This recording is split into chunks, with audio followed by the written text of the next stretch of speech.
पेट देखा था लड़की हुई कि लड़का। मैं जब 5 6 7 साल का था, 8 साल का, अरे जो बोला वो हो गया। हाँ मोदी जी के शब्दों में दिव्यांग हैं, दिव्य पुरुष हैं। हाँ हाँ, दिव्य पुरुष। हम अडानी अंबानी को गालियां देते हैं, लेकिन हम बनना चाहते हैं अडानी अंबानी। नियोजन पत्र नहीं, प्रेम पत्र मिला था। जानते हैं क्यों? मेरी रुचि ये जानने में है तरंग साहब कि आपके जीवन की अगर आपसे पूछा जाए पहली कविता, है ना? वो तो आपने हटवा के ही दम लिया। जी, धारा 370 में आपको बता दूं कि मैं 2013 से लिख के सुना रहा हूँ। हाँ, भद्राचार्य जी के यहाँ ये हाल है। और बाद में लॉकडाउन में मैंने सुना कि उन्होंने आत्महत्या कर ली, संतोष यादव ने फांसी लगाकर। तो मेरे जैसा वकील रहे तो वहीं जज को गाली दे दे और बोले कि इसका कोई प्रूफ है कि मैंने आपको गाली दी। मुझे लगता है केवल दिव्यांग विमर्श पर कविताएं लिखना, पुस्तकें छपवाना, ये कूप मंडूक बनना है। ये मैं क्षमा के साथ कह रहा हूँ। एक की आंख से, एक के पाँव से अंधो लंगड़ों ने तय कर लिया था सफर। जग ने अंधा गुरु चेला बहरा दिया, ढेले गुड़ के तमाशे में हम कट गए चंद, कागज के टुकड़ों में क्यों बट गए। रेडियो मधुबन सुनने वाले सभी श्रोता स्वीकार करें संदीप त्रिवेदी का प्यार भरा नमस्कार। श्रोताओं, हमेशा की तरह हाजिर हूँ प्रोग्राम मन की आंखों से लेकर के। और आप सब जानते हैं इस कार्यक्रम में हम लोग ऐसे साथियों से बात करते हैं जिनकी कुछ उपलब्धियां रही हैं, जिन्होंने समाज में अपना एक अलग स्थान बनाया है, और खासकर वो भी तब जब उनके साथ किसी तरह की दिव्यांगता हो, किसी तरह की शारीरिक समस्या हो। तो आज फिर ऐसे ही एक मेहमान मेरे साथ जुड़े हैं और इनका नाम है शिवशंकर उपाध्याय जी। तो चलिए बातचीत का सिलसिला शुरू करते हैं। उपाध्याय जी, स्वागत है रेडियो मधुबन के इस विशेष कार्यक्रम में आपका। धन्यवाद संदीप जी, और सभी श्रोताओं को नमस्कार रेडियो मधुबन के, और आपको भी साथ साथ। जी बिल्कुल बिल्कुल उपाध्याय जी। तो थोड़ा सा पीछे चलते हैं उपाध्याय जी, और अपने बचपन के बारे में बताइए। आप कहाँ से हैं वो बताइए हमारे सुनने वालों को, और आपके साथ किस तरह की शारीरिक समस्या है जरा वो बताइए। मैं मूलतः कैमूर भभुआ, मतलब मुख्यालय भभुआ में है और कैमूर जिले के नाम से रजिस्टर्ड है, बिहार का निवासी हूँ। और मेरे दाखिले के समय मेरा पता लिखा दिया गया था ग्राम न्यूराजनगर, पोस्ट बनगवा, जिला शहडोल, मध्य प्रदेश, क्योंकि मेरे पिताजी वहाँ नौकरी करते थे SECL, South Eastern Coal Field Limited में। तो पहले वहाँ चिट्ठी जाती थी। देखिए, हमारे यहाँ से 100 किलोमीटर वाराणसी है, लेकिन पहले वहाँ चिट्ठी जाती थी उस जमाने में। फिर वहाँ से सूचित करते थे तो कोई मेरे घर से लेने आता था बिहार से। अब ये अज्ञानता में उन्होंने लिखवा दिया कि मैं विशेष ध्यान दूंगा। पहले मुझे बिलासपुर ले जाया गया था, लेकिन वहाँ की व्यवस्था अच्छी नहीं दिखी, तो फिर मुझे बनारस लाया गया। और फिर मैंने वहाँ से हाई स्कूलिंग की, श्री हनुमान प्रसाद पोद्दार अंध विद्यालय, दुर्गा कुंड, वाराणसी। वो आप सभी जानते हैं, विगत वर्षों में और चर्चा में था। उसके बाद मैंने 1999 में दिल्ली का रुख किया और वहाँ से इंटर, BA, MA, B.Ed सब किया। दिल्ली विश्वविद्यालय से यूनिवर्सिटी की डिग्रीज ली, और वो इंटर किया CBSE से। यही है, और वर्तमान में मैं संस्कृत शिक्षक के रूप में कार्यरत हूँ अपने ही गृह जनपद में। जी। तो उपाध्याय जी, मतलब हाँ, एक मैं प्रश्न भूल रहा था आपका कि मेरे साथ दृष्टि बाधा हावी है, यानी कि मैं पूर्ण रूप से, क्या कहूँ, मनोविनोद करूँ तो, हाँ, मनोविनोद करूँ तो पूर्ण रूप से धृतराष्ट्र हूँ। जी जी जी मतलब जनभाषा में सूरदास जी, और जी। जो भी कहिए, तो खैर नेत्रहीन। जी। आपने हास्य की बात कर ली, जनभाषा की बात कर ली, आपके इलाके में क्या स्थितियां हैं ब्लाइंड को लेकर के, नेत्रहीन को लेकर के? आपके वहां के बारे में बताइए थोड़ा सा। अभी तो खैर गुरु जी हो गए हैं हम लोग। अच्छा, नहीं तो मार साहब। अरे राम राम, इनके लिए तो दिन रात बराबर है। अरे नहीं नहीं, इन लोगों की काया का, हम लोग यहाँ उजाले को ना भोजपुरी में अंजोर बोलते थे। अच्छा कहते हैं कि इन लोग के काया के अंजोर होला, ऐसे हैं। अच्छा। जिसको आप बोलते हैं मन की आंखों से देखते हैं। जी जी अच्छा, मुझे याद आता है बचपन में जी। मेरे से लोग स्पर्श करवा के पूछती थी, अच्छा बताओ हम करिया बने की गोर, हम कैसन बने, ऐसे पूछती थी। अच्छा अच्छा। अब बुरा ना माने तो मेरे से, अरे ये जो कहते हैं ना वो हो जाता है। अच्छा। तो देखा, तो पेट देखा था लड़की हुई कि लड़का। मैं जब 5 6 7 साल का था, 8 साल का, अरे जो बोला वो हो गया। अरे भाई एक बार तो साहब, भैंस गजब। तक को पूछा कि भैंस को क्या होगा, अच्छा। पाड़ा होगा कि बढ़िया होगी। बड़ा हम लोग भाई ईश्वर के अंश है, देवता थे हम लोग बाद में। फिर कुछ लोग कहते थे नहीं नहीं, अरे ये लोग बड़े ऐबी होते हैं, वो सब छोड़ो। ऐसा भी था, ऐबी समझ रहे हैं, कोई मतलब कोई व्यसनी नखरे टाइप। नखरे वाले, नखरे वाले, नखरे वाले। हाँ नहीं, हाँ कोई दुर्व्यसन जैसे इन लोगों में। अच्छा अच्छा अच्छा अच्छा, ओके ओके। तो इस तरह की स्थिति थी। तो आपके परिवार में मतलब एजुकेशन का स्तर अच्छा था क्या, जब आप छोटे थे या जब आप समझदार बन रहे थे, तब क्या याद आता है आपको? नहीं, अच्छा नहीं था। क्योंकि आमतौर से शिक्षा का स्तर वैसे भी थोड़ा सा अपने इन राज्यों में कम माना जाता रहा है। तो आपके मैं परिवार में क्या स्थिति थी जी? मैं अपने कुल का पहला स्नातक हूँ, प्रथम स्नातक। अच्छा, तो फिर पहला उपाधि धारक हूँ मैं। आप जन्मजात दृष्टिबाधित हैं?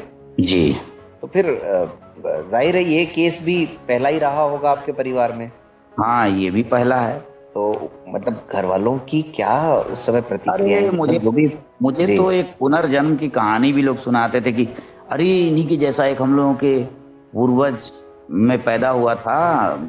एक पैदा हुए थे तो बहुत बड़ा परिवार था, दिन रात चूल्हा जलता था।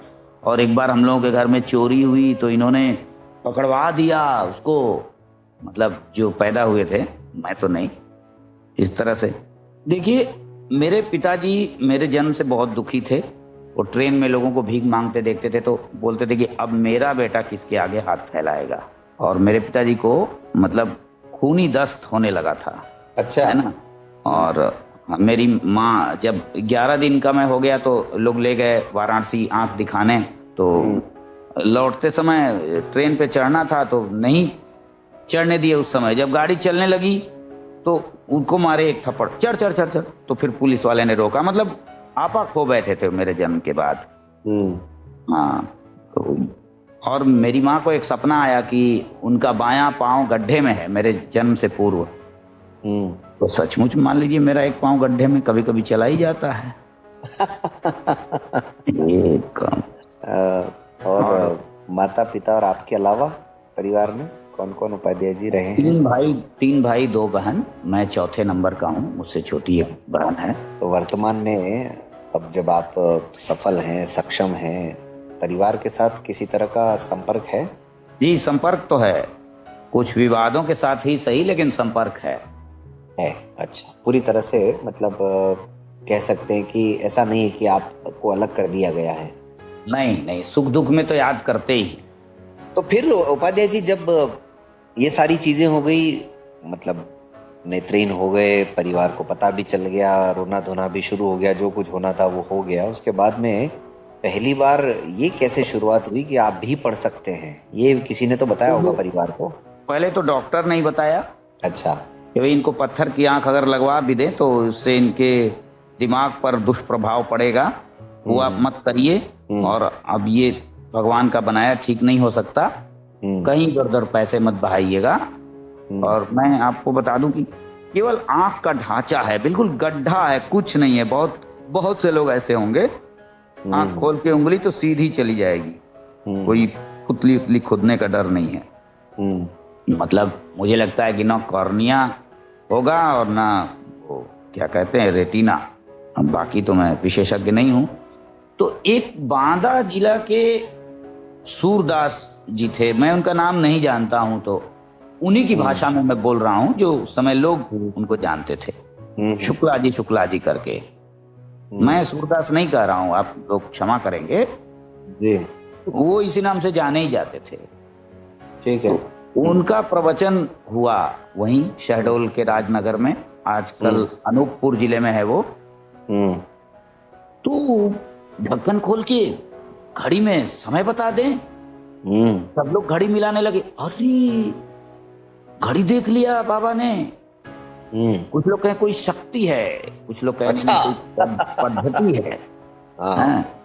मोदी जी के शब्दों में दिव्यांग हैं, दिव्य पुरुष हैं। हाँ, दिव्य पुरुष।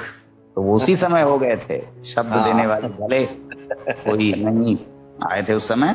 तो फिर लोगों ने मान लिया कि भाई ये लोग पढ़ सकते हैं। आज देखो, एक मार्कंडेय सिंह थे हमारे क्षेत्र के, बिहार के, तो उन्होंने समझाया कि देखो उपाध्याय, ये आज बताओ तुमको हमको देखने कोई आया है कि इनको देखने आया है? तो बोले नहीं, इनको देखने। तो बोले ऐसे ही तुम्हारे भी लड़के को लोग देखने आएंगे। अच्छा। हाँ, तब फिर मेरे पिताजी को लगने लगा। और मैं 10वीं पास नहीं हुआ था तब तक मेरे पिताजी कभी कभी एकांत में रो लेते थे कि मेरा बेटा क्या करेगा, बोर्ड पास कर पाएगा। लेकिन जब मैं फर्स्ट डिवीजन पास हुआ यूपी बोर्ड में, यूपी बोर्ड का उस समय कोर्स बहुत लंबा हुआ करता था, आपको बता दूं 13 पेपर होते थे जी, और 3 हिंदी के पेपर, बाकी सबके 2-2 पेपर। मतलब संस्कृत में 88 पाठ, 9-10 को मिला के। हिंदी में अनिवार्य संस्कृत अलग से, वो तो आज भी चलती है। आज भी अगर आप यूपी में टीजीटी पीजीटी का इंटरव्यू देंगे तो आपको संस्कृत आनी चाहिए, ऐसा लिखा होता है शर्त में। तो इस तरह का था। तो जब फर्स्ट डिवीजन लाया तब उनको लगा कि नहीं, अब मेरा बेटा कुछ भी कर सकता है। अच्छा। फिर मैंने 11वीं में एसएससी का टेस्ट पास कर लिया दिल्ली में। फिर ये हुआ कि भाई इनको ऐसी छोटी मोटी नौकरी मत कराओ, अभी थोड़ा आगे पढ़ने दो। तो ऐसे फिर जारी रहा। तो श्रोताओं, आज कार्यक्रम मन की आंखों से सुन रहे हैं आप, और आज हमारे मेहमान है शिवशंकर उपाध्याय जी। लेकिन इसमें अंतरंग भी जोड़ दीजिए तो अच्छा होगा, क्योंकि 4 मार्च 2023 से मुझे ये उपाधि एक शेषनाथ शरद जी ने करीब 1,500 लोगों के बीच दी थी, शिवशंकर उपाध्याय अंतरंग जी। मेरी एक मेरी कविता है, लाश पे मेरी अबीर गुलाल गुलछर्रे उड़ाते, होलिका है पूछती हर साल क्यों मुझको जलाते। इसी पर उन्होंने प्रसन्न होकर ये उपाधि दी थी कि आपका एक उपनाम होना चाहिए। तो श्रोताओं, आप सुन रहे हैं ना अंतरंग जी को, यानी शिवशंकर उपाध्याय अंतरंग इनका पूरा नाम है। और ये भी अब मैं बताता चलूं, चूंकि अब चर्चा हो ही गई है, तो ये वैसे कवि हैं, लिखते हैं ये बहुत बेहतरीन, और बाकी शिक्षक तो हैं ही, खैर रोजी रोटी के लिए तो जरूरी है ही है। तो उपाध्याय जी, हमने सुना है कि नौकरी के लिए भी आपको काफी लंबा संघर्ष करना पड़ा, वो जरा कहानी क्या है बताइए सुनने वालों को। नौकरी के लिए पहले तो जैसा कि मैंने एसएससी की आपसे चर्चा की, अगर सब कुछ ठीक होता तो मेरी नौकरी 99-2000 में ही लग जाती, लेकिन वो मामला कोर्ट केस में चला गया। रमेश शरीन जी ने बताते हैं उस समय एक progressive society for the sightless person बनाया था, उनका प्रोग्राम आप में से बहुत से लोगों ने अटेंड किया होगा, प्रतियोगिताओं में भाग लिया होगा। तो मैं गया था एक बार शीशगंज गुरुद्वारे में जी। हाँ, तो अच्छा, वो एसएससी का पेपर ना ब्रेल में हुआ था, आपको बता दूं जी। ब्रेल में पेपर आया था और आपको प्रिंट कलम से गोला बनाना था सही विकल्प पर। बिल्कुल, पहले ब्रेल का थोड़ा था चलन इस तरह से एसएससी में जी। और वो बड़ा अच्छा था। आज ये जो राइटरों का दाम बढ़ गया है, ये झमेला सारा मिट जाता राइटरों का अगर वही चलता रहता तो। बिल्कुल, ये जो लोग भी एकदम सो गए हैं, और जो तमाम आज दोषारोपण होते रहते हैं, जो कोचिंग सेंटर से वीडियोस जारी हो रहे हैं, ये सारे लफड़े खत्म हो जाते और दूध का दूध पानी का पानी हो जाता। लेकिन एक कड़वा सच ये भी उपाध्याय जी कि अगर आज वोट करा लें आप, तो लोग स्क्राइब की सुविधा को ही चुनेंगे, मुझे लगता है। नहीं, वो तो देखिए सभी खाना चाहते हैं, बस वही तो बात है जी। उसमें जो है फिर वो कोर्ट में मामला चला गया, और उस समय थोड़ा ये भी चलता था ना, आपको बताऊं कि भाई फला से मिलो, अपने सांसद से मिलो, विधायक से मिलो। तो भाई मैं झूठ नहीं बोलूंगा, मैं गया था अपने सांसद सासाराम के मुनीलाल राम जी से मिलने, तत्कालीन श्रम मंत्री। बड़े ही अच्छे अंदाज में उन्होंने मुखिया जैसे पूछा कि तब बताई हम क्या सेवा करी राउर, यानी मैं आपकी क्या सेवा करूं बताइए, कैसे आ गए। और उन्होंने हरचरणजीत सिंह बोहरा, जो उस समय एसएससी के सेक्रेटरी होते थे, उनको फोन भी लगाया भाई। अच्छा। लेबर मिनिस्टर बोल रहा हूँ। हाँ, ये बात मुझे सार्वजनिक नहीं करनी चाहिए, लेकिन अब क्या होगा, वो तो मामला कोर्ट में 25 साल चला हो गए गया। उस बात को, 25 हाँ साल हो वैसे गए। भी, हाँ मामला कोर्ट में चला गया। उन दिनों थोड़ा ये सब बातें थी कि कोई अगर आप पर निगाह फेर दे, कोई रहमो करम कर दे, कोई दया कर दे, तो आपका भाग्य भविष्य बन जाता था। अब रिश्वत देने लायक तो हम थे ही नहीं, तो रिश्वत क्या दे। तो यही है। तो एक संघर्ष वो हुआ। उसके बाद हमने थोड़ा दिल्ली में भी प्रयास किया एक आध बार, लेकिन फिर हमने कहा कि यार यहाँ भी कुछ अच्छे लोगों का होना बहुत जरूरी है। हमने इस बात को मान लिया। लोग कहते हैं कि भाई तुमको यहाँ नहीं होना चाहिए, यहाँ नहीं, तो फिर यहाँ होना किसको चाहिए? है ना। फिर तो ये जगह, जैसे कि देखिए, हम डॉक्टर राजेंद्र प्रसाद जी की प्रशंसा जरूर करते हैं, लेकिन हम उनके जैसा नहीं बनना चाहते। हम अडानी अंबानी को गालियां देते हैं, लेकिन हम बनना चाहते हैं अडानी अंबानी। ठीक बात है। ये कुछ समस्याएं हैं दुनिया की, तो मैं संतुष्ट हूं। हाँ, तब दुख होता है जब थोड़ा साथ नहीं मिलता, जब माँ बाप ध्यान नहीं देते, बच्चे नहीं आते, जब अपेक्षित सुधार नहीं हो पाता, तब थोड़ा लगता है। लेकिन ठीक है, यहाँ भी अच्छे लोगों को होना चाहिए। तो ये नौकरी के लिए संघर्ष रहा कि देखिए, हम लोग पहले बहाल हुए नियोजन में, फिर 34,540 लोगों को कोर्ट ने बहाल कर दिया पूर्ण सेवा शर्तों के साथ। लेकिन कौन से सन की बात होगी उपाध्याय जी? ये बात 2009 की है। ओहो, तो यानी करीब करीब पढ़ाई पूरी करने के बाद भी 7-8 साल तो वैसे ही हो गए आपको? नहीं, हमने 2007 में पढ़ाई पूरी की थी। लग तो मैं गया था 7 में ही। अच्छा। लेकिन 5,000 रुपए पर लगा था। यानी सरकारी पूरी तरह से हो गए थे या कॉन्ट्रेक्चुअल जिसे बोलते हैं? नहीं, वो देखिए, सर्विस बुक वगैरह सब जारी हुआ था, तो उसको सरकारी ही कहिए, बस एक निश्चित मानदेय था, है ना।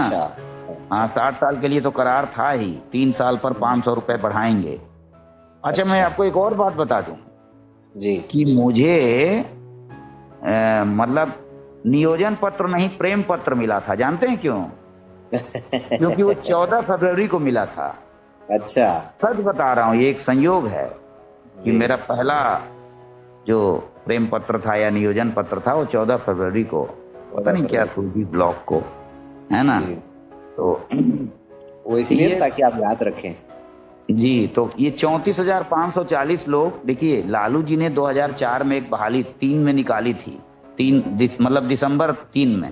उसमें विदाउट बीएड लोग भी भर सकते थे, तो उसमें मैं भी भरा था। बाद में बीएड वालों ने कोर्ट केस कर दिया, तो 34,540 लोगों को कोर्ट ने बहाल कर दिया जिन्होंने केस किया था, और उनके बिना किसी परीक्षा के, बस वो सीनियरिटी के आधार पर और रिजर्वेशन के आधार पर वो हो गए।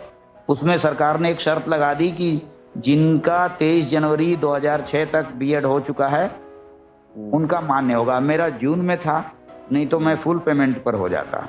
यानी कुल मिलाकर के ये है कि कुछ न कुछ उठापटक जो है, हाँ, वो जारी रहा जी। लेकिन उनके साथ एक और बाध्यता है कि वे प्राइमरी में ही पढ़ा सकते हैं, बस 34,540 वाले। तो इस तरह का कुछ है। अब ये उपाध्याय जी, कविताओं का प्रेम कहाँ से शुरू हुआ? फिर आपकी जॉब से थोड़ा सा हट करके कविताओं पर आ जाते हैं। कविताओं का प्रेम देखिए ऐसा है कि पहले हम लोग जैसे जोकरों को सुनते थे ना, भोजपुरी में जो जोकर होते हैं, तो मतलब छोटे में कहते थे, एक दिन गईनी चौसा कहे लगला सन मऊसा, मतलब चौसा वही शेरशाह वाला, बक्सर जिले में। तो मतलब एक दिन गया चौसा, बोलने लगे मौसा, एक दिन गए कोटा, मारने लगे सोटा। तो लगता ये क्या चीज है। बाद में कितने साल के रहे होंगे? मैं तब तक 5-6 साल का रहा हूँगा। तो ये सब अच्छा। ड्रामा में बोलते थे लोग हैं। जी जी। फिर जैसे मंगल भवना मंगलहारी, तो किसी ने कहा दौड़ो दशरथ अजगर भारी। मैंने कहा, "अरे बेटा ये तो गजब है।" तो मंगल भवना मंगलहारी, तो किसी ने कहा कब मिली पूरी तरकारी। हाँ, मंगल भवना मंगलहारी, तो किसी ने कहा सास सास के बाल पतो उखाड़ी, मतलब बहू। तुमने कहा अरे अरे ऐसे मत बनाओ भाई। बाद में फिर बुद्धि होने लगी। फिर मैंने 1992 में पहली बार जब मैं चौथी में पढ़ता था, तो मैंने कविता प्रतियोगिता में भाग लिया वाराणसी में। अच्छा। तो थोड़ा सा आपके ही विद्यालय में? जी। अच्छा, उससे पहले मैं भोजपुरी गाने थोड़ा थोड़ा लिखने लगा था। भोजपुरी के गाने सुन के मुझे लगता था यार मैं भी इन्हीं लोगों की तरह गाने लगता, भरत शर्मा व्यास जी की तरह, मास्टर मुन्ना सिंह की तरह, शारदा सिन्हा की तरह, मैं भी यार मेरा भी नाम हो जाता एकदम लोग, क्योंकि वही मैंने सुना था बांदा वाले सूरदास जी को।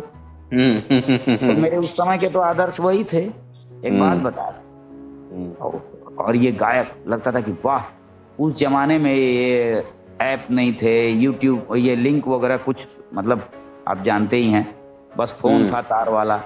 और उस जमाने में वो 20-25 रुपए में वो कैसेट बिकते थे और इतने लोकप्रिय हो जाते थे ये गाने कि लगता था कि वाह। हैं, मैं टी सीरीज में जाके भोजपुरी के अशोक शिवपुरी से मिला भी हूँ जो उसके हेड हैं, लेकिन बार बार नहीं जा सकता था, वहां जाना बड़ा कठिन था। तो फिर मैं रह गया।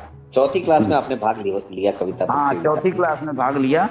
उसके बाद छठी से मैं वहाँ जो कार्यक्रम हुआ करते थे जैसे लुई ब्रेल वगैरह, यह 15 अगस्त, फिर मैं सुनाने लगा थोड़ी थोड़ी कविताएं। फिर ऐसे बढ़ता गया। फिर मैंने ब्रज भाषा पढ़ा जो रीतिकाल है, उससे मैं बहुत प्रेरित हुआ। अच्छा। भाई क्या कवित्व है ब्रज भाषा का। आप देखिए, नरोत्तम को पढ़िए तो कहते हैं कि धीरज अधीर के हरन पर पीर के, बताओ बलबीर के महल यहाँ कौन है। और किसको किसको बताऊं, वो रसखान को पढ़िए तो कहते हैं कि कदम्ब बिटप के निकट तटनी के तट अटा चढ़ चाहे पित पट फहरान री। क्या बात, इस तरह का ध्वन्यात्मक है ना। तुलसी को पढ़िए तो कनक कोट विचित्र मणिकृत सुंदर आयतना चौहट्ट हट्ट सुभट्ट है। तो लगा कि यार ये तो बड़ा गजब है, खेलो शब्दों के साथ। मतलब कुल मिलाकर के ये जो तुकबंदी है, इसको सुन करके आपके अंदर एक अलग सा आकर्षण जागृत हुआ कविताओं के प्रति। बिल्कुल बिल्कुल। फिर मैंने लिखा कि ऋतुओं के कंत जी को सुखद बसंत जी को बार बार देख शीत शीत लाल जाई है। ऐसे एक जगह मैंने लिखा कि गा रहा गिटार देशकार मुरली मल्हार बांसुरी बहार व शहाना शहनाई है। एक वाद्य है तो एक राग है ना। तो उसमें रीतिकाल का बहुत बड़ा योगदान रहा है। अच्छा, तो मेरी रुचि ये जानने में तरंग साहब कि आपके जीवन की अगर आपसे पूछा जाए पहली कविता कौन सी रही, तो कुछ याद आता है? एक वही जो मैंने प्रतियोगिता में भाग लिया था ना, तो एक बेटियों को लेकर मैं लिखा था, लेकिन वो कुछ खास याद नहीं है उसमें। वो खोआ देता था उन दिनों, तो कविता लिखे सुनाए और खोआ दिए, तो भविष्य नहीं पता। देखिए, जैसे हमने प्रयाग संगीत समिति से फॉर्म भरा, तो उसका भविष्य हमको नहीं पता था कि क्या होगा, बस भरना है, पास हो जाना है। तो उसका रिजल्ट भी खोआ देते थे, कविताएं भी खोआ देते थे। तो फिर मुझे एक ढंग से कविता याद आती है, वो लुई ब्रेल पर मैंने सुनाई थी, वो जो आपकी पहली कविता जो आपको याद आती है जी। हाँ, वो जो ढंग से जिस पर, देखिए हो सकता है कि बालमन थोड़ा लालची हो, तो जिस पर मुझे पुरस्कार मिले करीब 201 रुपए, वो कविता फिर मेरे पास आज तक रखी है। अरे वाह, क्या बात है। हाँ, तब आप किस क्लास में रहे होंगे? तब मैं 8वीं में था। 8 तो उसकी कुछ लाइनें सुनाइए जरा। वो कुछ ऐसा था कि थे दृष्टिहीनों के लुई मददगार, जीवन जीना जगत में सिखाया, भटके हुए पंगु से राहियों के कदम से कदम को मिलाकर दिखाया, छीनी विधाता ने उनकी 2 आंखें, छीनी विधाता ने तेरी 2 आंखें, तो फिर तीसरे नेत्र खोले तुम्हारे, श्रद्धा के पुष्प स्वीकार करो, है नमस्कार तुमको मसीहा हमारे। ऐसे मतलब क्या बात है, वाह वाह, बहुत खूब। ये पूरे 8 बंद हैं, वो 8 याद तो नहीं है। नहीं ठीक है। तो इस धुन को चुनने में नरेंद्र चंचल जी को श्रेय जाता है। अच्छा, जी आप जी नरेंद्र चंचल की दुर्गा सप्तशती सुनेंगे तो उसमें वो गाते हैं, पूत कपूत चमन है बहु तेरे, माता कुमाता कभी ना कहलाए। जी। तो लगता है कि वाह वाह, क्या बात है। तो फिर ये ख्याल उपाध्याय जी कब आया कि इसमें ही कुछ जीवन को आगे बढ़ाना चाहिए, मतलब काव्य पाठ में, कविताओं में, और मुझे कवियों के बारे में रुचि, जो आधुनिक जगत में जो कवि सम्मेलन वगैरह होते हैं उसके प्रति रुचि कब से जागृत हुई? देखिए 1995 के मार्च में वहाँ एक शिवरात्रि महोत्सव में कवि सम्मेलन हुआ। अच्छा, बनारस में? जी, पूज्य भाई जी रमेश चंद्र ओझा जी उसको सुनने आए थे। अच्छा। संगीत महोत्सव भी हुआ, लेकिन वो शिवरात्रि के दिन हुआ, और 10 दिवसीय, दिन में कथा और रात में कवि सम्मेलन, और कक्षाएं थोड़ी घटा दी गई थी, जो 40-45 मिनट की थी वो 30-35 मिनट की कर दी गई थी, और उसमें ये कार्यक्रम हुआ। उससे हम लोगों को बहुत प्रेरणा मिली। उस समय हम लोगों ने कुंवर बेचैन, सोम ठाकुर, प्रभा ठाकुर, इन सबको हमने सुना। फिर वैसा ही एक सम्मेलन 1998 में हुआ, तो हम लोग 9 में हुआ करते थे, 97-98 में। तो उसमें भी ये आत्म प्रकाश शुक्ल, ये नीरज जी वगैरह भी उसमें आए थे हैं जी। तो उससे बहुत प्रेरणा मिली। और एक देखिए हमारे 2-3 मित्र हैं, श्याम सुंदर जी, वो बहुत बताते थे गीता में भगवान श्री कृष्ण ने उनके विशेषण, अर्जुन के विशेषण। और एक राजेश पाठक जी हमारे अभिन्न मित्र, वो हमको ये बताते थे कि एक ऐसे कवि थे कि जो बिना एक पद लिखे मुंह नहीं धोते थे, खाना नहीं खाते थे। तो तुम कोई ऐसा अवसर ये चुन लो, वो जितना कहते थे उतना तो मैं कर नहीं पाया, कि कोई एक ऐसा अवसर चुन लो जब मतलब कविता खाली ना जाए, कोई ऐसा अवसर खाली ना जाए जब तुम कविता ना लिख पाओ। संभवतः सूरदास का नाम लेते थे कि एक पद लिखे बिना वो भोजन नहीं करते थे। उतना तो मैं करता तो पता नहीं कहाँ होता मैं। और वहीं से मैं जब 6 में था तभी से मैं 10वीं की किताब लेके पढ़ता था, कम से कम हिंदी की। तो वो पाठक जी दिया करते थे पढ़ने के लिए, तो वहीं से मैं पढ़ के प्रेरित हुआ कि भाई ऐसी तुकबंदी मेरी कविताओं में आनी चाहिए जी। तो मतलब आपने भाग कब लिया पहली बार कवि सम्मेलन में खुद ने? देखिए पहले तो मैं जैसे दिल्ली में जब गया तो बाल सभा में सुनाया, एक कविता थी लालू जी पर, तो उसमें एक सर थे, उन्होंने कहा कि ये दूसरे की है भाई। अच्छा। हाँ, डॉक्टर आर.पी. यादव जी ने। तो एक विमला व्यास मैडम थी, उन्होंने कहा कि हमारा बच्चा है, हम देख लेंगे। तो उन्होंने कहा कि भाई कोई विषय हम देंगे, अगर उस पर लिख देगा तो हम मान लेंगे तो जी।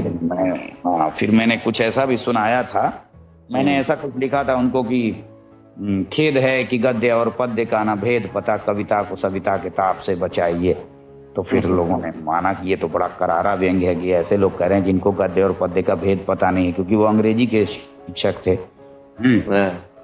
तो फिर वहाँ एक बार हड़ताल हुई दिल्ली में, 3 लोगों को निकाला गया। अच्छा। कोर्ट केस हुआ। अच्छा। तो उस पर मैंने कुछ पंक्तियां लिखी थी कि अब वसुंधरा पर वसंत भी आता नजर कुहासा है, विश्वामित्र के गुरुकुल में तमने कर दिया तमाशा है, वाल्मीकि संदीपनी द्रोणाचार्य की बदली भाषा है, नवीनतम गुरुकुल की यह आखिर कैसी परिभाषा है, लक्ष्य भेद करने से अब अर्जुन को रोका जाता है, शिव का धनुष उठा लेने पर रघुवर टोका जाता है, कृष्ण सुदामा को तगड़े झगड़ों में झोंका जाता है, लौकुश जैसे शस्त्र शास्त्र ज्ञाता को ठोका जाता है। जब ये सब मैंने जब सुनाया तो एक लड़का बोला कि क्यों शिवशंकर जी, और कभी सुनाने का मौका नहीं मिलता क्यों? तो उसमें खैर मतलब विदाई समारोह था, लेकिन फिर माहौल वही बन गया था, हड़ताल जैसा। तो उसमें एक ने कहा कि मुझको भी हिंदी आती तो मैं भी कविता लिखता, किचन में ऐसा कहा। तो मैं खाना खा रहा था, मैंने भी कह दिया कि मुझ में भी प्रकाश होता, मैं पावक सविता दिखता। तो किसी ने कहा ले सुन लिया ना तू। तो मतलब वहां से फिर मैं जब महाविद्यालय में गया तो जैसे मान लीजिए प्रतियोगिताएं समाप्त हो गईं और परिणाम आने तक किसी को कुछ सुनाना है तो वहां मैं सुनाने लगा। पहली बार मैंने विधिवत रूप से भाग लिया, मुझे लगता है 2004 में 26 जनवरी या 23 जनवरी को बसंत पंचमी पड़ी थी, जहां तक 26 जनवरी को। तो वहां एक ऐसे ही बिना माइक के हम लोगों ने कवि सम्मेलन किया। उसके बाद 2 मार्च को विधिवत मंच पर ने यही कविता सुनाई, होलिका है पूछती हर साल क्यों मुझको जलाते। 2 मार्च 2004 जी। अच्छा। तो मतलब कुल मिला के जो मतलब बेटियों की जो हत्या की जाती है, उसी भाव को लेकर के आपने ये जो कविता एक तरह से तो सुनाइए जरा। वो कुछ इस तरह से कि लाश पर मेरी अबीर गुलाल गुलछर्रे उड़ाते, होलिका है पूछती हर साल क्यों मुझको जलाते। मैं न केवल होलिका ना तुम असुर बेपीर तेरे, मैं बहिन करमावती तुम सब हुमायूं वीर मेरे, मांगती माफी बुआ प्रहलाद फूले ना समाते, होलिका है पूछती हर साल क्यों मुझको जलाते। जब रुकना हो तो आप बोलिएगा। वाह वाह वाह, बहुत खूब बहुत खूब जी। तो आगे बढ़ूं कि नहीं, बिल्कुल उपाध्याय जी, बहुत ही जबरदस्त, मतलब पूरा जी आपका स्वर और फिर आपके शब्द दोनों मतलब मंत्र मुग्ध करने वाले हैं। जी। इसके कुछ बंद ऐसे मैं सुना देता हूँ बिना तरन्नुम के। जी। वो है कि जल रही त्रैताप में, हो रही त्रैताप में संतप्त है यह सृष्टि सारी, जल रही चिंता चिता में रात दिन छाती तुम्हारी, ढोल के इस पोल में किसका करुण क्रंदन छुपाते, होलिका है पूछती हर साल क्यों मुझको जलाते। अब जलाओ तुम गरीबी भूखमरी बेरोजगारी, अरे वाह क्या बात है जी। दहेज ना अर्थी बने दहका सके न दहेज नारी, भुन चुकी भाई के घर ससुराल में तो न सुलगाते, होलिका है पूछती। और एक बंद अंतिम सुन लीजिए कि वैरियों विपदाओं और होली विकारों की जला लो, भाइयों लज्जा अहिल्या द्रौपदी की जब बचा लो, होली पर यदि फाग झूला राखी पर यदि तब सुनाते, होलिका है पूछती हर साल क्यों मुझको जलाते। क्या बात। एक अंतिम बंद जो हमारी विकलांगता से जुड़ा है, इसलिए मैं उसको सुनाना चाहूंगा। जी। देखिए शकुनी ने सिर्फ गांधारी की गोद इसलिए उजाड़ दी कि उसकी बहन का विवाह एक अंधे के साथ जाने अनजाने में हो गया। एक तरह से शकुनी ने ऑनर किलिंग ही किया करवाया, भले वो खुद मिट गया। तो मैं, होलिका कह रही है कि मैं बनूं यदि सुप न खा, मैं बनूं यदि सुप न खा, रावण सा प्यार न लाड़ देना, शकुनी सा प्रतिशोध लेने में न गोद उजाड़ देना, हम रहें आदर्श भाई बहन के नाते निभाते, होलिका है पूछती हर साल क्यों मुझको जलाते। क्या जी धन्यवाद इस कविता को स्थान देने के लिए आपको। नहीं बहुत खूब। तो उपाध्याय जी, आपसे प्रश्नों का सिलसिला जारी रहेगा, लेकिन हमारे श्रोताओं को मैं बता दूं कि आज शिवशंकर उपाध्याय अंतरंग कैमूर बिहार से हमारे साथ मन की आंखों से कार्यक्रम में जुड़े हैं और ये दृष्टिबाधित हैं। पेशे से ये वर्ग एक में शिक्षक हैं और इसके अलावा इनकी विशेषता ये है कि ये बहुत ही जाने माने दृष्टिबाधित जगत में स्थापित, जिसे आप कह सकते हैं कवि के रूप में भी ये जाने जाते हैं। तो उपाध्याय जी, ऐसी कौन सी कविता है अगर आपको याद आए जिस पर आपको अब तक सर्वाधिक सम्मान या सर्वाधिक प्रशंसा मिली?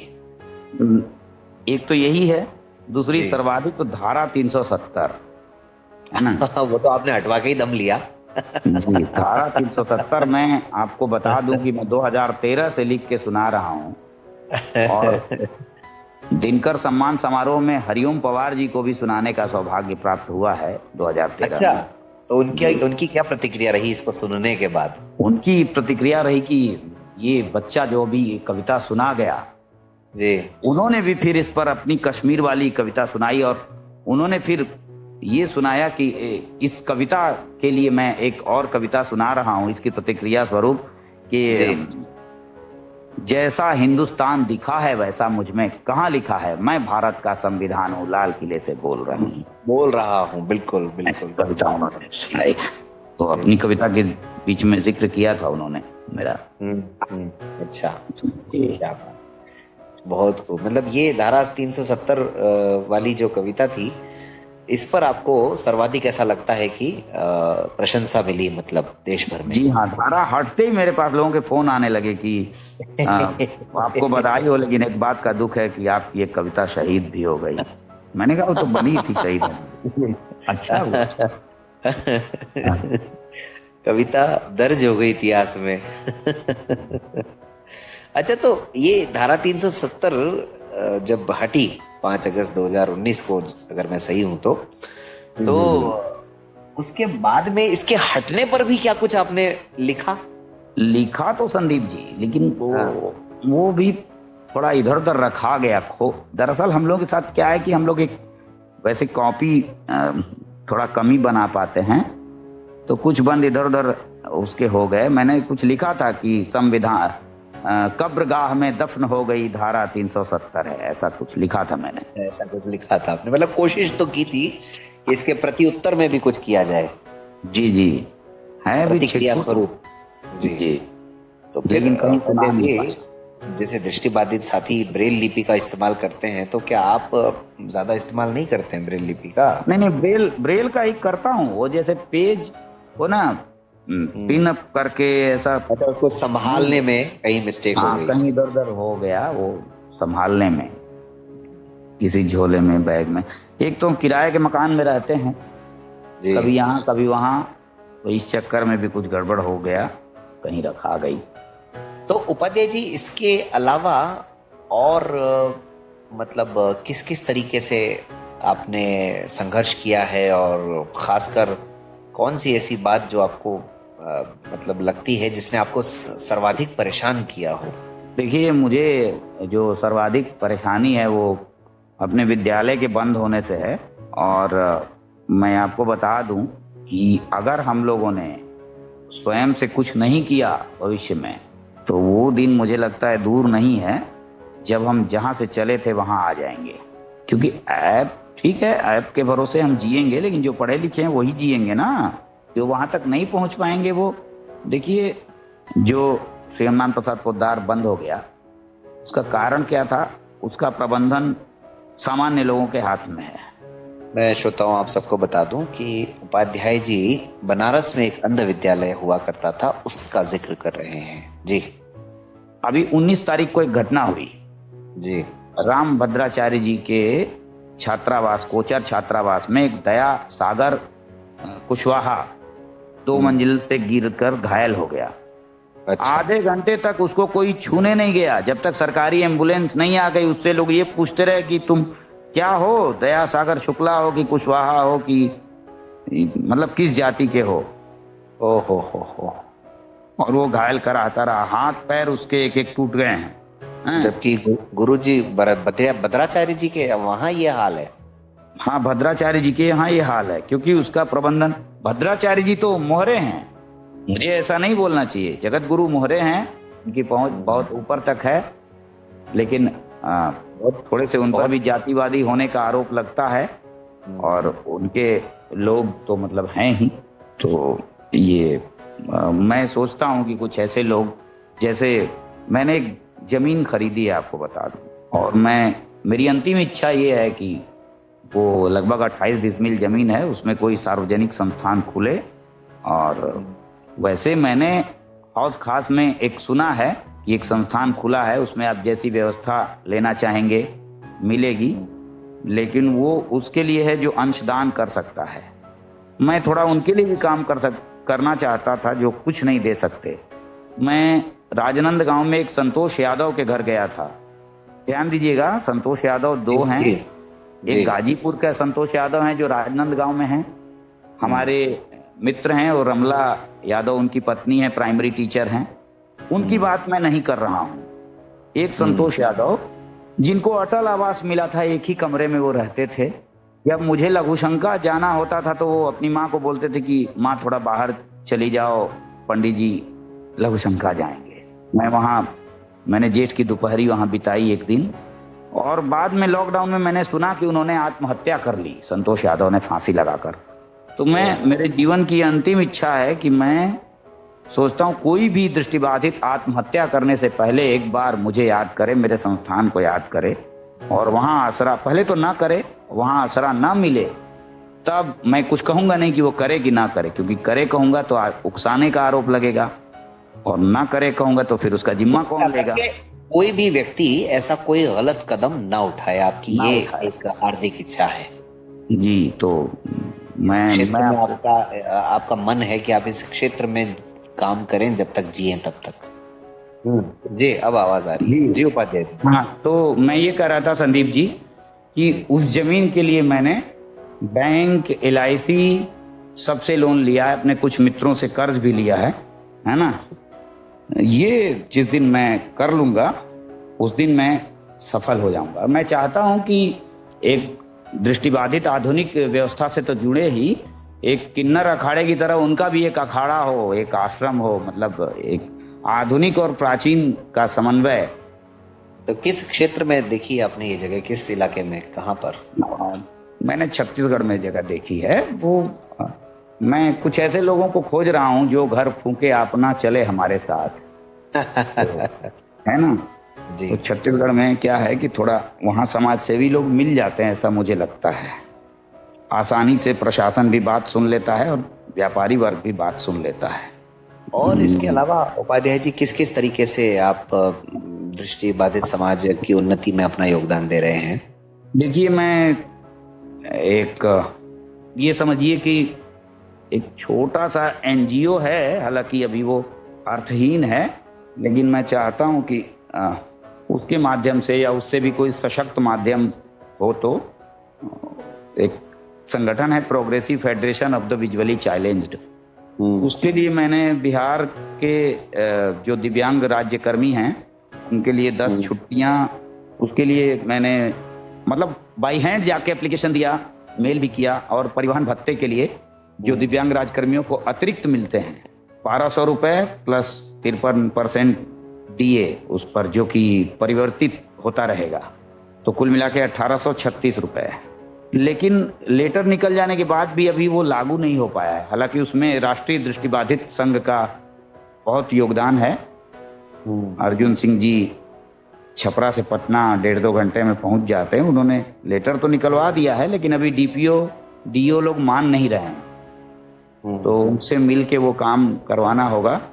अगर पूर्णकालिक शिक्षकों को मिलता है और हम लोगों को राज्यकर्मी का दर्जा प्राप्त हो चुका है, तो हम लोगों को भी मिलते रहना चाहिए। ठीक बात है। या तो फिर सरकार माने कि हम लोग राज्यकर्मी नहीं हैं, तो राज्यकर्मी कहता है तो कम से कम ये तो दे। वही मेरा उस समय कहने का आशय था कि आज भले ही आपको 15 साल 20 साल हो गए जॉब करते हुए, लेकिन फिर भी अलग अलग तरीके का संघर्ष तो आज भी जारी है। बिल्कुल। और मैं ये चाहता हूं, अभी एक हमारा प्रतिनिधि गया था, भले ही वो कागजी रूप से हमारे संगठन का ना हो, लेकिन हमारे समाज का है। उसने नाम सार्वजनिक करने से मना किया है। तो उप शिक्षा निदेशक पंकज कुमार हैं, उन्होंने उसको कहा कि नेतागिरी करते हो, तुमको कौन बहाल कर दिया शिक्षक? तुम लोग अच्छा। कैसे पढ़ाता होगा यार। अच्छा। हाँ, दोबारा यहाँ दिखना मत, नहीं तो चली जाएगी नौकरी। करना है तो करो। अच्छा। मामला तो बनता है कि या तो उन पर हम लोग मुकदमा करें, कुछ करें, और नहीं तो भैया हम लोग चुल्लू भर पानी तो छोड़िए, हाँ, अपनी ही थूक के बिंदु में डूब कर मर जाएं। लेकिन हम लोग देखिए ऐसा कब कर पाते हैं, क्योंकि उपाध्याय जी आमतौर पर वो आईएएस हैं, उनको एथिक्स पढ़ाया जाता है। जी। और अगर वो कहेंगे कि कोई ऑडियो वीडियो प्रूफ है, तो मेरे जैसा वकील रहे तो वहीं जज को गाली दे दे और बोले कि इसका कोई प्रूफ है कि मैंने आपको गाली दी। लेकिन इतना उपाध्याय जी खूंखार कौन आमतौर होगा? पर कहते हैं लेखनी की ताकत सबसे बड़ी ताकत होती है। नहीं, बात तो आप ठीक कह रहे हैं, लिखने की ताकत होती है। और कवि लोग तो बड़े आशावादी माने जाते हैं और आप इतने निराशावादी कैसे हो रहे हैं? आपको तो मुझे लगता है आवाज बननी चाहिए हर किसी की। तो मुझे ये देखिए, फिर उसके लिए तो लंबा प्रोसेस होगा। कोई प्रोग्राम कराएं, उसमें उपनिदेशक जी को हम बुलाएं मुख्य अतिथि बनाकर, उसमें अपनी कविता सुनाएं, तो मुख्य अतिथि लोग आते हैं और अपना भाषण देके चलते बनते हैं। नहीं आप नहीं, जानते सोशल ही हैं मीडिया भी तो है उपाध्याय जी, परंपरा। आज के जमाने में सोशल हाँ, मीडिया भी सोशल तो मीडिया है। है, वो आप ठीक कह रहे हैं, जी। सोशल मीडिया भी है। तो देखिए, बिना कुछ किए तो अगला मानेगा नहीं ना कि उसने गाली दी थी। अगर हम सोशल मीडिया पर उसको कविता भेज देते हैं, वो लाइक करेगा, वो मानेगा नहीं, और उल्टे हमारे विरुद्ध कार्रवाई भी करेगा। हम सामने नहीं आएंगे तो कि भाई हमने कब गाली दी, कहाँ दी, बताओ। नहीं, सवाल किसी व्यक्ति विशेष का नहीं है उपाध्याय जी। सवाल ये है कि हम लोगों को अलग अलग तरीके अपना करके समाज को जागृत करने के लिए तो कुछ ना कुछ करना पड़ेगा ना। नहीं, ये तो बात आप ठीक कह रहे हैं। आज के जमाने में समाज बहुत जागृत, देखिए जो के पाठक, जो बहुत खूंखार आईएएस माने जाते थे, आपने नाम सुना होगा के पाठक का जी। उनके ओएस से मैं मिला। जो अच्छे लोग, आज भी बहुत से अच्छे लोग हैं। ये तो पता नहीं कहाँ से पंकज जैसे लोग आ गए। उनको, मुझे एक बात लगती है संदीप जी की, जो जिस भाषा में समझता है उसको तो उसी भाषा में समझाना चाहिए। शठे शाक्यम समाचरित। जी जी जी ठीक है। जी। अगर हम, एक मेरे चाचा थे, वो कहते थे कि अगर भैंस को तुम कहो कि भो देवी सर्वभूतेषु मातृ रूपेण संस्थिता, तो भैंस क्या समझेगी? वो तो उसके आगे बीन बजाना ही हुआ, वो खड़ी पगुराएगी ही, है ना। तो मेरे अनुसार तो पंकज जैसे लोग भैंस हैं, उनके फिर भी अंगुली माल और बुद्ध हर समय रहे हैं, रहेंगे। हृदय परिवर्तन की संभावना रहेगी, इसमें कोई दो राय नहीं है। आपकी बातों पर हम विचार करेंगे कि कैसे उनको समझाया जा सकता है। तो उपाध्याय जी पिछले दिनों हमने सुना कि आप एक बड़े संत हैं, उनसे भी मिलने गए, तो वो अनुभव कैसा रहा आपका अनिरुद्धाचार्य जी से मिलने का? पहले तो मैं गया, बहुत प्रसन्न था कि वाह, जो मैं दूरदर्शन पर सुनता था जिनको, आज साक्षात। और मुझसे अनिरुद्धाचार्य करीब 10 साल छोटे होंगे, आपको बता दूं। जी। है ना, 8 से 10 साल छोटे होंगे जी। फिर भी वो बोलो या तुम, ऐसा। तो खैर, अनिरुद्धाचार्य के यहाँ बैठे हम, एक महिला कार्यकर्ता, उसने हमको आगे बिठा दिया सही स्थान पर। जी। उसमें मेरी धर्मपत्नी का बहुत बड़ा योगदान है, नहीं तो मैं वहां तक पहुंच भी नहीं पाता। जी। और हाँ, ये मेरी आंखें बनती हैं समय समय पर। जी। और उनके कार्यकर्ता ने मुझे धकेल दिया सामान हटाने के बहाने। ओहो ओहो। तो उसको खैर डांटा लोगों ने, दिख नहीं रहा है, तो उसने फिर सॉरी माना। फिर एक बार जैसे हम लोग मंच पर चढ़े कि भाई अनिरुद्धाचार्य से मिला जाए, आरती के समय सब लोग मिल रहे थे, तो हम लोग भी तो सोफे पर चढ़ के हम लोगों ने सहारा लिया, तो वहां से भी किसी ने धकेला। ओहो। तो पीछे मेरी धर्मपत्नी ने मुझे संभाला, नहीं तो मैं घायल भी हो सकता था। क्योंकि चलो, वो कार्यकर्ता ने तो चलो सीढ़ी से धकेला, लेकिन सोफा तो थोड़ा ऊंचा रहता है, जंघे के बराबर। तो ये बात है, रिस्क तो खैर नहीं लेना चाहिए। मुझे लगता है कि जब तक हम पैसे फेंकेंगे नहीं, डोनेशन देंगे नहीं, हमसे कोई ठीक से मिलेगा नहीं। नहीं, मतलब इस घटना को लाने का उद्देश्य यही है कि जो टीवी पर दिखता है और जो वास्तव में है, उसमें कितना अंतर है। ये मुझे लगता है कि दुनिया को दुनिया इसीलिए कहा ही जाता है क्योंकि इसकी दो नियाद है। जी। ये दुधारी तलवार है, जो हरिओम पवार जी कहते हैं ना, वो जैसा हिंदुस्तान दिखा है वैसा मुझ में कहाँ लिखा है। कहाँ लिखा है जी। वो हाथी के दांत वाली बात हर जगह है जी। तो मैंने उनको कहा भी कि मैं एक संस्कृत शिक्षक हूं, अगर आप लोगों ने वो वीडियो सुना होगा तो मैं आपकी कोई सेवा कर सकता हूं, बताइए। बिल्कुल बिल्कुल, उन्होंने बिल्कुल कह के टाल दिया, उन्होंने बताया नहीं, मेरा नंबर नहीं लिया मैंने तो कार्यालय से उनका नंबर भी ले लिया, है ना। मैंने उनसे भी एक कवि सम्मेलन कराने को कहा, निःशुल्क हम लोग पढ़ेंगे आपके जन्मदिन पर। उन्होंने हाँ कर दिया, कुछ भी वो वीडियो आप लोग सुन सकते हैं, उसने ठीक से जवाब नहीं दिया। मैंने अपने घर की दुर्दशा भी बताई, अपनी माता जी की। उसमें आपने एक जिक्र किया था एक अपने भाई के बारे में, वो जरा किस्सा क्या है? भतीजे ने मेरी माँ को मारा था डंडे से। अच्छा। और ये बात अनिरुद्धाचार्य जी ने जब सुनी तो मुझे लगा कि वो कम से कम मेरे घर वालों से मतलब बात करने की कोशिश करेंगे फोन पर या कुछ ऐसा, उस पर कुछ प्रतिक्रिया देंगे, लेकिन वो ओ बस करके रह गए। और मेरी जमीन जायदाद का मामला वो मुझे समझाने लगे कि अच्छे वकील से संपर्क करो, है ऐसा। जब मैंने आंदोलन छेड़ने को कहा तो बोले ये मतलब कुल मिलाकर वो पीछे हट गए। और मुझे सुनते सुनते उन्होंने किसी बात का जवाब भी देना शुरू कर दिया, अगर आप लोग वो वीडियो ध्यान से सुनेंगे तो। उन्होंने देखा ये आदमी टेढ़ा है थोड़ा, है। हाँ। उनके कुछ घिसे पिटे मुद्दे हैं, वो बस उन्हीं पर बात कर सकते हैं। और उनसे किसी ने कहा कि महाराज वै देवी, सीता को वै देवी कहा है, कोई भी 21 जुलाई का वीडियो निकाल के सुन सकता है। वै देवी तो उन्होंने नहीं कहा कि नहीं, वै देवी कहाँ लिखा है, वैदेही है या फिर वन देवी वैदेही है। तो उनको बस कुछ घिसा पिटा ज्ञान है, ये मैं आश्वस्त करना चाहता हूँ। मतलब जो दिखता है वो बिकता है कुल ना के। बिल्कुल। और वो देखिए, हमसे अच्छी वो व्याख्या कर सकते हैं, जामवंत के वचन सुहाए, इसका क्या मतलब है, जामवंत जी बड़े हैं तो बड़ों की बात सुननी चाहिए। सुंदरकांड की सबसे बड़ी ये सीख है। मुझे लगता है कि इन कथाकारों के दिमाग की उपज नहीं होती कुछ भी, इनकी एक परिषद है, परामर्शदात्री परिषद, वो इनको राय देती है, तो ये उसी घिसे पिटे मुद्दे पर बोलते हैं, ये शास्त्रार्थ नहीं कर सकते। उपाध्याय जी, थोड़ा सा वापस आपके व्यक्तिगत जीवन पर आते हैं। तो अब तक जो है पुरस्कार वगैरह आपको कौन कौन से मिले हैं, या सम्मान वगैरह कौन कौन से मिले हैं आपको, अब तक कुछ याद हो तो बताइए जरा। एक तो मुझे दिनकर सम्मान 2016 में तत्कालीन केंद्रीय मंत्री अश्विनी चौबे जी से भारतीय नेत्रहीन कल्याण परिषद द्वारा मिला है। और सबसे प्रथम पुरस्कार मुझे 1987 में जब मैंने रोहित का पाठ किया था, हरिश्चंद्र नाटक हुआ था मेरे विद्यालय में, तो उन दिनों 75 रुपए और एक गोल्ड मेडल वो मुझे प्राप्त हुआ था।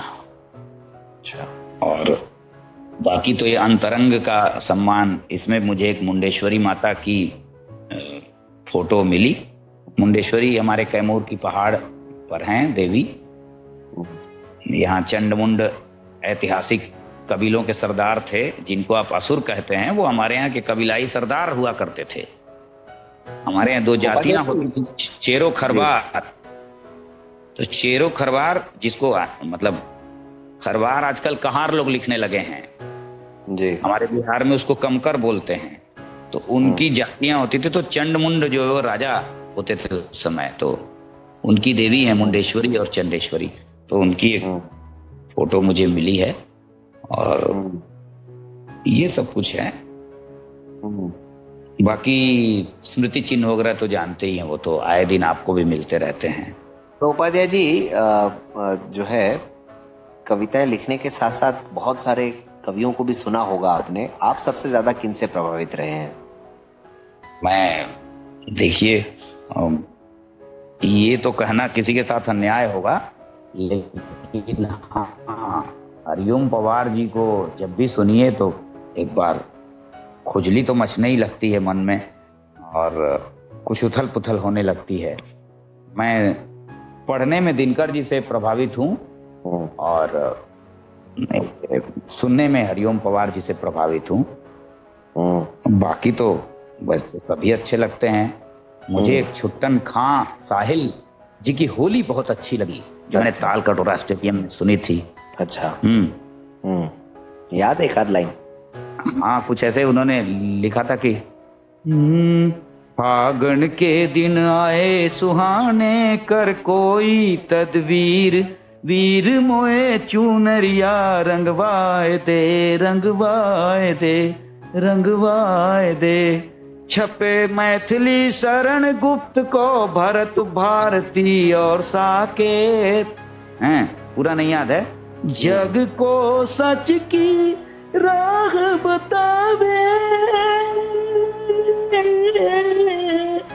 जग को सच की राह बतावे, ऐसो दास कबीर, वीर मोए चूनरिया रंगवाए दे। ये मुझे बहुत बढ़िया रचना लगी, थोड़ी टेढ़ी भी है। एक प्रश्न उपाध्याय जी पूछना आपसे बहुत जरूरी है, क्योंकि आप लेखन कार्य से जुड़े हुए हैं और तरह से कवि हैं आप।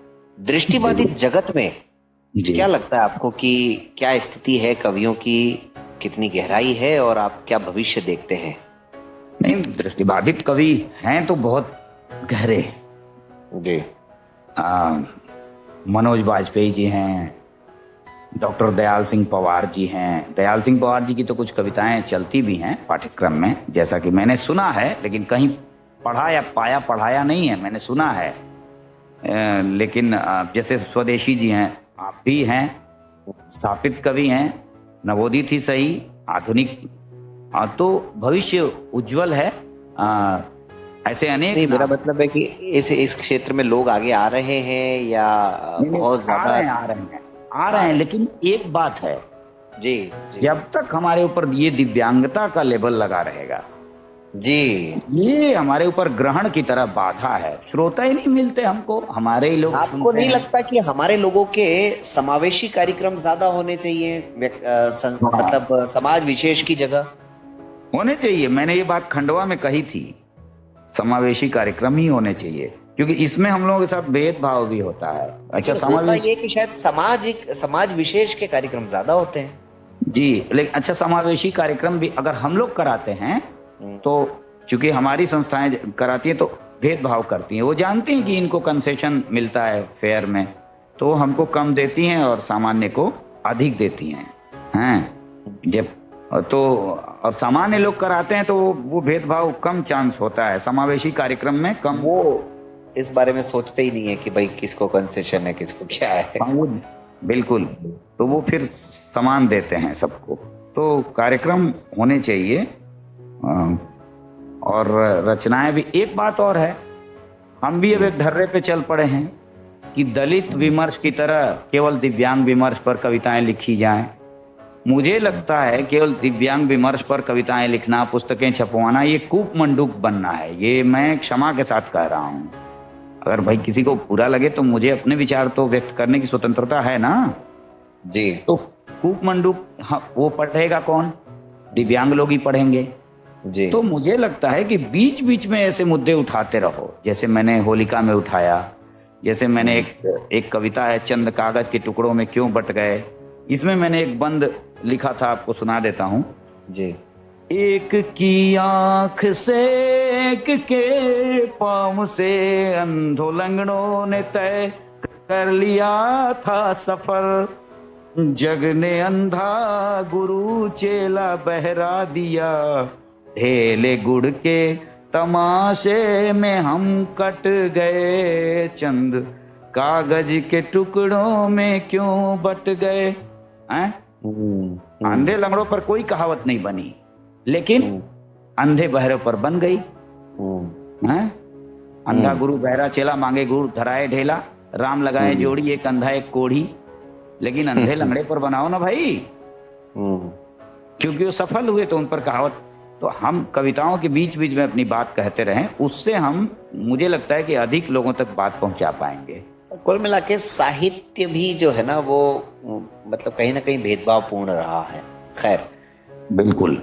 एक नांदेड़ में इस पर परिचर्चा हुई थी कि दृष्टिबाधितों का साहित्य में योगदान और साहित्य का दृष्टिबाधितों को योगदान। अच्छा जी, 2015 की बात है। तो उपाध्याय जी, आपसे बात करते करते तो समय ही पूरा हो गया है और बहुत मजा आया आपसे बात करके, आपकी कविताएं सुन करके। लेकिन चलते चलते मैं चाहूंगा कि आप हमारे सुनने वालों को अपना जो भी संदेश है वो जरूर दें, और आपकी खुद की सबसे पसंदीदा कविता की 2 लाइनें जरूर सुना करके जाएं। संदेश तो मेरा ये है कि जो लोग भी आत्महत्या करने की सोचते हैं वो ये मान लें कि मरना तो एक दिन उनको है ही, वो नहीं चाहेंगे तो भी मरना है, तो वो ये मार्ग कभी ना अपनाएं, कोई नया काम करके दिखाएं, जो एक दिन ना होना हो वो करके दिखाएं, ये संदेश है। और मैं ये कहूंगा कि मिलते रहने से सदा होता है उपहास, कभी कभी मिल जाएं तो बन जाता इतिहास, कभी कभी मिल जाएं तो बन जाता इतिहास। तो आज का साक्षात्कार आपका हमारा इतिहास बनाए, ये मेरा संदेश है। और आपकी सबसे पसंदीदा कविता की 2 लाइनें। जी जी। एक मैं सुनाना चाहता हूं कि एक हंसी रात की उस मुलाकात को बांधने की खतों में खता हमने की, एक हंसी रात की उस मुलाकात को बांधने की खतों में खता हमने की, लेखनी थम गई स्याही भी जम गई। देखिए, स्याही का उपयोग तो हम लोग नहीं करते, लेकिन कुछ सामान्य लोगों का भी ध्यान रखना चाहिए ना। लेखनी थम गई स्याही भी जम गई, बात बढ़ती गई वक्त हम घट गए, चंद कागज के टुकड़ों में क्यों बट गए, 5 तत्वों से मिलकर हुए एक हम, चंद कागज के टुकड़ों में क्यों बट गए। धन्यवाद। बहुत खूब उपाध्याय जी। तो श्रोताओं, आपने सुना आज का मन की आंखों से कार्यक्रम शिवशंकर उपाध्याय अंतरंग जी के साथ। उम्मीद है कार्यक्रम पसंद आया होगा। प्रतिक्रियाएं अपनी जरूर दीजिएगा 94 14 15 14 15 पर। तब तक रेडियो मधुबन सुनते रहो, मुस्कुराते रहो। शुभ रात्रि।